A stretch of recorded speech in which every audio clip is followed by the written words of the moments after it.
Bonjour, dans cette vidéo, nous allons parler de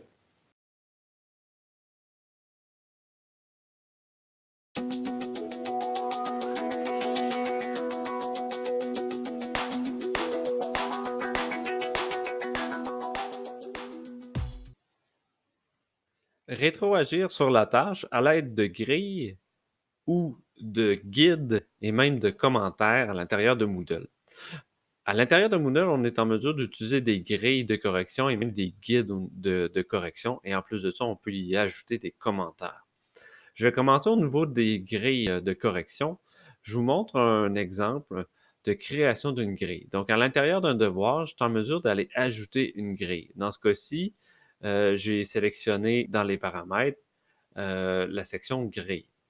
Donc, je me dirige dans les paramètres pour pouvoir vous le montrer. Je m'en vais au niveau des paramètres de mon devoir. J'ai notes. Dans la section notes, j'ai méthode d'évaluation. J'ai simple, guide d'évaluation et grille. On va commencer par guide d'évaluation.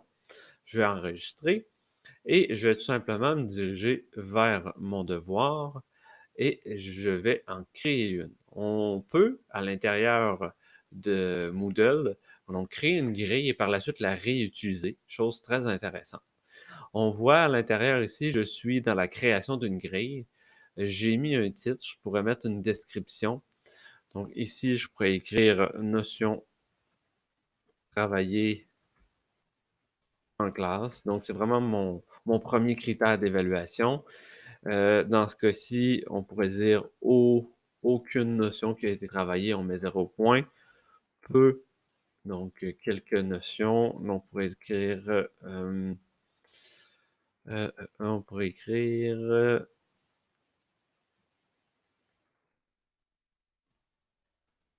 passable. On pourrait même ajouter un niveau. Donc, on pourrait écrire plusieurs, comme ça ici. Donc, on voit qu'on est en mesure d'ajouter des niveaux. On est même en mesure d'ajouter des critères. Donc, là, en ce moment, j'ai un critère, mais je pourrais cliquer ici et ça me rajoute une autre rangée pour pouvoir travailler un autre critère. Donc, ça, c'est un moyen de réaliser une grille. Une fois qu'on est prêt à l'utiliser, on peut la rendre prêt à l'usage au niveau de notre devoir.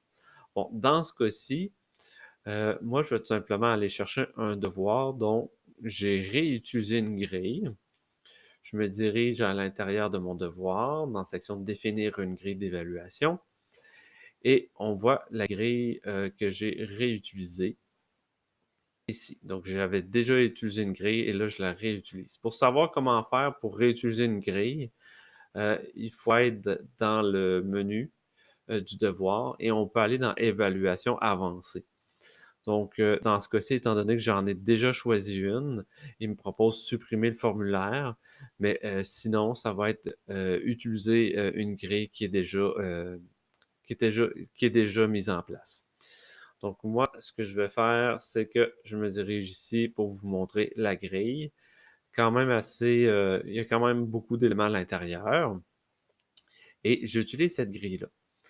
Je vais me diriger à l'intérieur de mon devoir, euh, essayer d'aller voir tous les devoirs qui ont été remis. J'ai déjà simulé qu'il y a un élève qui m'a remis un devoir et ce que je vais faire, c'est que je vais aller tout simplement l'évaluer en lien avec la grille de correction.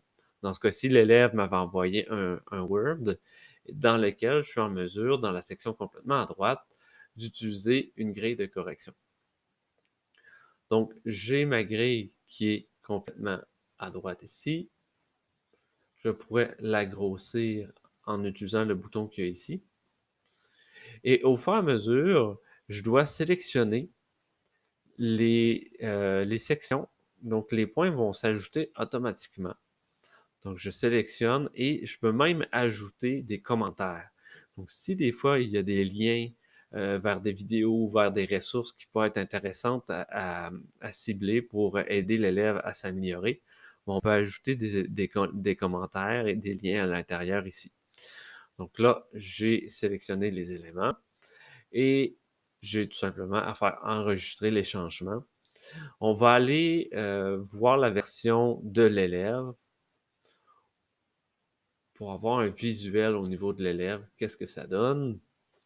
Je me dirige en tant qu'étudiant. Je continue ici. Super. Ici, c'est le devoir auquel j'ai corrigé à l'aide de la grille de correction. Si je descends un petit peu plus bas, on voit ça, c'est vraiment la grille qui a été utilisée. Voyez-vous ici, la section rétroaction, j'ai vraiment ma grille et là, j'ai vraiment qu'est-ce que l'enseignant a sélectionné, qu'est-ce que j'ai sélectionné tantôt pour pouvoir le corriger. Puis on voit même les commentaires là, à la droite complètement. Ça, c'est au niveau de la grille. On pourrait se diriger à l'intérieur d'un guide d'évaluation. C'est un peu le même principe. Donc, je vous montre la création du guide d'évaluation. J'ai cliqué sur le devoir et là, je vais le mettre en tant qu'enseignant. Et directement dans le devoir, j'ai guide d'évaluation. Donc, dans le petit engrenage, tantôt on avait grille d'évaluation, mais là, c'est guide d'évaluation. Pourquoi c'est rendu guide d'évaluation?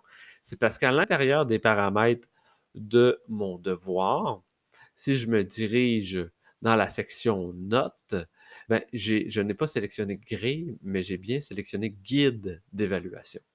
Donc, j'enregistre, je retourne dans mon devoir, je me dirige à l'intérieur du guide d'évaluation.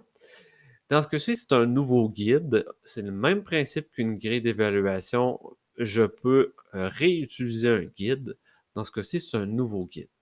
Donc, le guide n'est pas très compliqué. J'ai vraiment ici cliqué, c'est écrit cliquer pour modifier le nom du critère. On pourrait revenir un petit peu avec les mêmes critères. Notion, travailler en classe, comme c'est ici. Description pour l'élève, on pourrait ajouter une description pour l'élève. Euh, Admettons, on a parlé des rimes, on a parlé, je sais pas moi, au niveau des figures de style, et ça continue. Donc, ça veut dire que là, l'élève va falloir que lorsqu'il regarde le guide d'évaluation, ce qu'il va être en mesure de le voir avant de faire l'exercice. Même chose pour la grille. Donc, il va être en mesure de voir avant de faire l'exercice. Et là, il va être en mesure de savoir qu'est-ce que ça implique, qu'est-ce que ça prend pour pouvoir réaliser son devoir comme il faut. Donc, description pour l'évaluateur. Donc, ça pourrait être, doit avoir chacun des éléments pour avoir tous ses points ou un point par élément présent dans son travail. Et la note maximale, ben là, dans ce cas-ci, moi, je vais mettre 100. On pourrait ajouter d'autres critères.